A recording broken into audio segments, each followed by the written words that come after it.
Nasa kote ng mga operatiba ng Southern Police District ang dalawang Vietnamese national matapos salakayin ang isang beauty clinic sa Makati City at nahuling nagsasagawa ng aesthetic procedures na walang lisensyang medikal.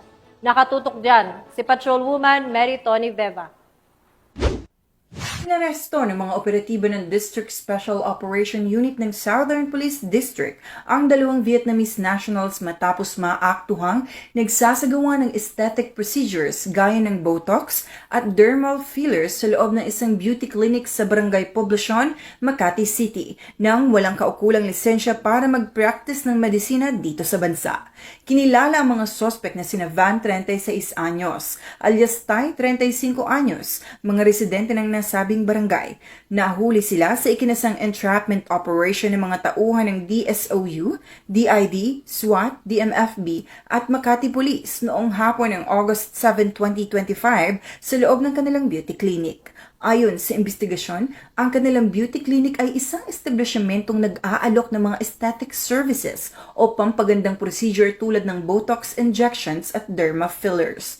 Subalit, lumabas na ang mga sospek ay hindi rehistradong doktor o lisensyadong medical professionals. Wala rin silang naipakitang dokumento bilang mga lehitimong esthetician, kaya't malinaw na lumalabag sila sa batas. Nag-ugat ang impormasyon ukol sa ilegal na aktibidad mula sa isang regular confidential informant. Matapos ang halos isang linggong surveillance upang i-verify ang reklamo, agad na nagsagawa ng entrapment operation kung saan isang pulis ang nagpanggap bilang pasyente upang mahuli ang mga suspect sa aktong pagsasagawa ng mga procedures. Sa isinagawang operasyon, narecover mula sa klinika ang iba't ibang kahon ng Botulax at Botox, mesotherapy solutions, fillers, hilinggilya, microcannula needles, anesthesia, surgical tools, mga official receipt, client forms, sales invoices, ID ng mga suspect at pera mula sa buy-bust operation.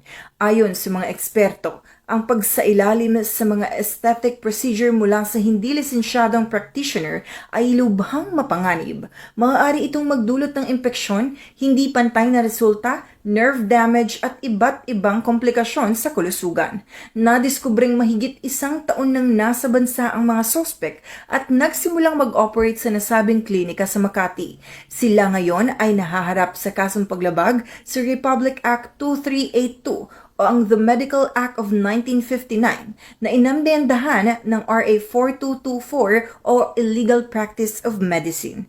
Dumaan na sa inquest proceedings ang mga suspect at nakipag-ugnayan na rin ang SPD sa Bureau of Immigration para alamin ang legal status ng kanilang pananatili sa bansa at posibilidad na deportasyon.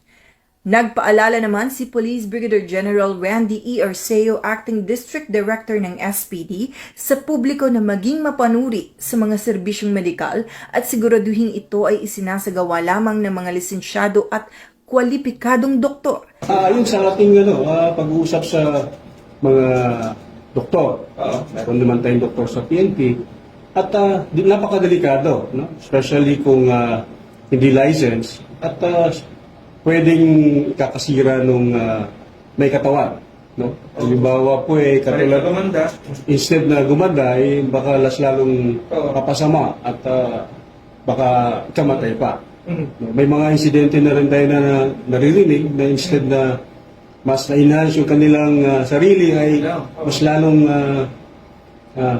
hindi magandang resulta.